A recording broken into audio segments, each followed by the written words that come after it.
Hello प्यारे बच्चों। आज हम पर्यावरण अध्ययन की पुस्तक आसपास कक्षा 3 का अध्याय 20 बूंद बूंद से पढ़ेंगे। बूंद बूंद से यहाँ पर तात्पर्य पानी से है।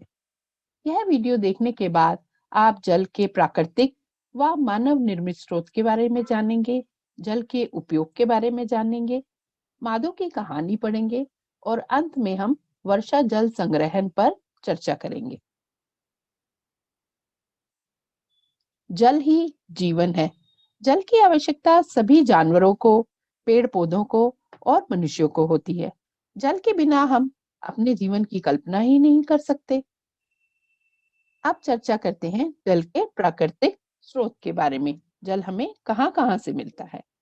जल हमें नदियों से, तालाबों से, बर्फ से, महासागरों से, समुद्र से, झरनों से और वर्षा से प्राप्त होता है। भारत अपने जल की आपूर्ति के लिए वर्षा पर निर्भर करता है। जल के मानव निर्मित स्रोत हैं बांध या डैम, नल, ट्यूबवेल, नल, हैंडपंप, नहरें और कुएं। मानव यहाँ से जल प्राप्त करता है। जल के अनेक उपयोग हैं। हम अपने दैनिक जीवन के बहुत सारे कार्यों के लिए जल पर निर्भर करते हैं। जल पीने के काम आता है, बर्तन धोने के काम आता है, नहाने के काम आता है। बिना जल के तो हम खाना बना ही नहीं सकते। बागवानी के काम आता है, कपड़े धोने के काम आता है और सफाई के काम आता है। तो चलिए हम अपना पाठ शुरू करते हैं बूंद बूंद से। माधव राजस्थान के बज्जू गांव में रहता है। गांव में देखो तो चारों ओर रेत ही रेत दिखाई देती है। जब कभी रेत नहीं उड़ती तब कुछ घर दिख जाते हैं। माधव के घर में सब परेशान है। क्यों परेशान है? वैसे ही हर साल गर्मियों में पानी की बहुत कमी होती है। इस साल तो बिल्कुल ही बारिश नहीं हुई। अब उसकी माँ और बहन को और भी दूर जाना पड़ता है पानी लाने के लिए। पास वाली बावड़ी जो सूख जो गई है। आपको मालूम है बावड़ी क्या होती है? देखो, बावड़ी में प्राचीन समय में जल एकत्रित करके रखा जाता है। यहाँ जल एकत्रित करते हैं और ये सीढ़ियां बनी हुई होती हैं। राजस्थान में अभी भी ये देखने को मिलती हैं। हर रोज 4 घड़े पानी जुटाने में ही कई घंटे निकल जाते हैं। गरम रेत में चल चल कर उनके पैर तो जलते ही हैं, छाले भी पड़ जाते हैं। इस चित्र में देखो सभी महिलाएं दूर जाकर पानी लेके आ रही हैं। देखो उन्होंने चप्पल भी नहीं पहनी पहनी है तो उनके पैर तो जल ही जाएंगे। गर्मी में रेत कितनी गर्म हो जाती है। आपके घर में पानी कौन भरता है?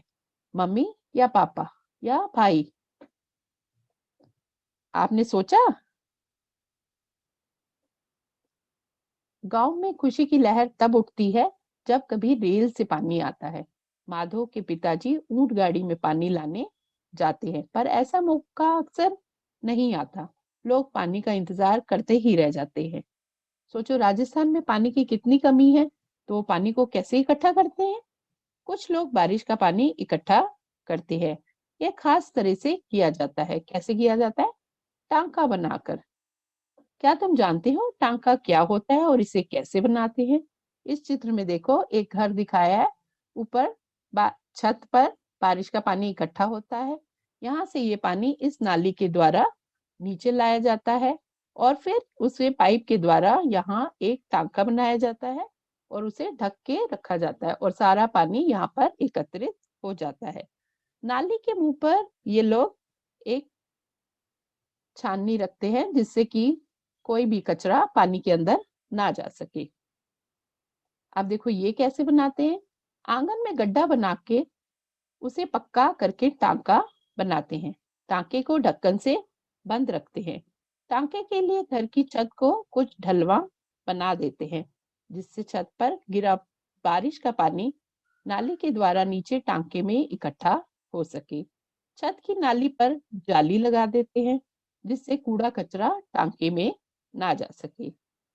यह पानी साफ करके पीने के काम में लाया जाता है। कभी-कभी गांव के एक टांके से माधो को भी पानी लेने देते हैं। तो राजस्थान में पानी की बहुत कमी है।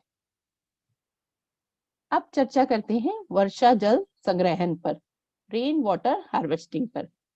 वर्षा के जल को किसी खास माध्यम से संचित करने या इकट्ठे करने की प्रक्रिया को वर्षा जल संचयन कहते हैं। वर्षा जल संग्रहण पानी एकत्रित करने का सबसे अच्छा उपाय है। इस जल का उपयोग घर के विभिन्न कार्यों में, जैसे बागवानी में, सफाई करने में, कार साफ करने में किया जा सकता है। क्या आपके घर में भी जल संग्रहित किया जाता है? हाँ, तो कैसे? नहीं, तो क्यों? सोचो, पानी की कमी से लोगों को क्या-क्या परेशानियां होती होंगी। माधो के गांव के लोग पीने का पानी कहाँ से लाते हैं? सोचा आपने? पानी की कमी से लोगों को क्या-क्या परेशानियां होती होंगी? बहुत सारे काम रुक जाएंगे। हमारे बहुत सारे काम पानी पर निर्भर करते हैं। माधो के गांव के लोग पीने का पानी कहाँ से लाते हैं? आपने अभी पढ़ा ना, कहाँ से लाते हैं? माधो के गांव के लोग तालाब से पानी लेने जाते हैं। कभी-कभी रेल से भी पानी आता है और कभी वह टांके से भी पानी लेते हैं। माधो के घर में पानी भरकर कौन लाता है? कौन लाता है? आपने पढ़ा ना? माधो के घर में पानी अक्सर माँ और बहन तालाब से लाती है। कभी-कभी पिताजी ऊंट गाड़ी में भी पानी लाते हैं। आपके घर में पानी भरने का काम कौन करता है? टांके का पानी ज्यादातर पीने के काम में ही आता है। क्यों? बताओ। टांके का पानी पीने के काम आता है क्योंकि वो साफ और सुथरा होता है। अब तुम बताओ, क्या तुम्हारे घर में बारिश का पानी इकट्ठा किया जाता है? यदि हाँ, तो कैसे? आप ये उत्तर लिख सकते हैं, हाँ या नहीं। क्या पानी को इकट्ठा करने का कोई और तरीका भी हो सकता है? आप अपने घर में पानी को कैसे इकट्ठा करते हैं? सोचो और बताओ। किसमें इकट्ठा करते हो? बाल्टी में, ड्रम में, टंकी में या छत पर लगी टंकी में? करते हो ना? जल ही जीवन है। जल पर सभी का अधिकार है। जल का उपयोग हमें सोच समझ कर करना चाहिए। अगले वीडियो में हम जल संरक्षण के उपाय जानेंगे, सोनल के गांव की कहानी जानेंगे। तब तक के लिए बाय बाय।